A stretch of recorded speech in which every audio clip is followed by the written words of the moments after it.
Hello साथीहरू, आज चाहिँ म कुकरमा पास्ता बनाएर देखाउँदैछु हजुरहरूलाई। यो चाहिँ मैले सामान अघि रेडी बनाइसकेको थिएँ र यो पास्ता पनि मजाले पखालेर राखिसकेको छु। आज पास्ता र अन्डा बनाउँदैछु।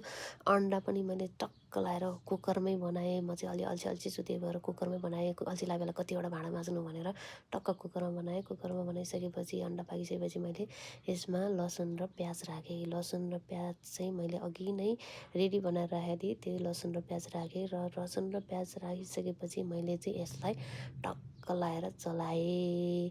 चलाइसकेपछि मैले चाहिँ यसमा ठिक्कको कलर आउने गरी बेसार राखिदिएँ। मैले चाहिँ बेसार राखेँ। बेसार राखेपछि स्वादअनुसारको नुन पनि राखेँ। मलाई चाहिँ चट्ट नुनहरू लागेको टक्क मनपर्छ, त्यही भएर मैले नुन स्वादअनुसारको राखेँ। र यसमा चाहिँ मैले जिरा राखेँ। जिरा र यो चाहिँ जिरा र धनियाँको धुलो हो। मैले चाहिँ यसलाई चाहिँ पहिले नै पिसेर राखिरहेको थिएँ, त्यही भएर मैले टक्क यो मरमसला हालेँ। यसलाई रातो हुने गरी भुटेँ। रातो हुने गरी भुटिसकेपछि यसमा टमाटर हालेँ। यो टमाटर चाहिँ पास्तामा अलिक बढी राख्नुपर्छ।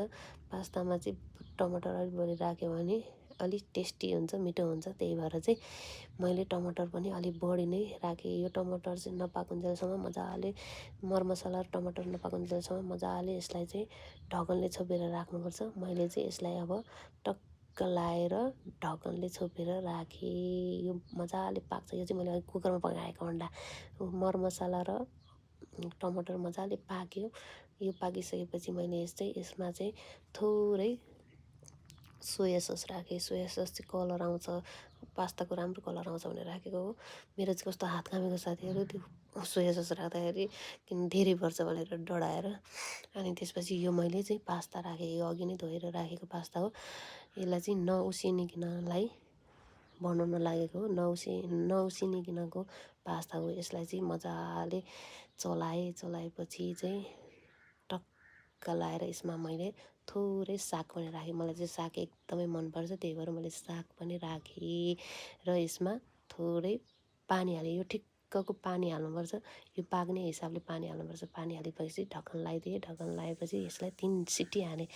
3 सिटी हानिसकेपछि चाहिँ यस्तो भयो। ल हेर्नुहोस् त, तातो होइन, मिठो यस्तो भोक लागेको बेलामा टक्क लाएर मिठो खाजा खान पाउँदा हेर्दै खाउँखौँ। ल हाम्रो खाजा पनि रेडी भयो। हामी चाहिँ अब खान थाल्यौँ। हामीले चाहिँ चेस गर्दै खायौँ। धन्यवाद।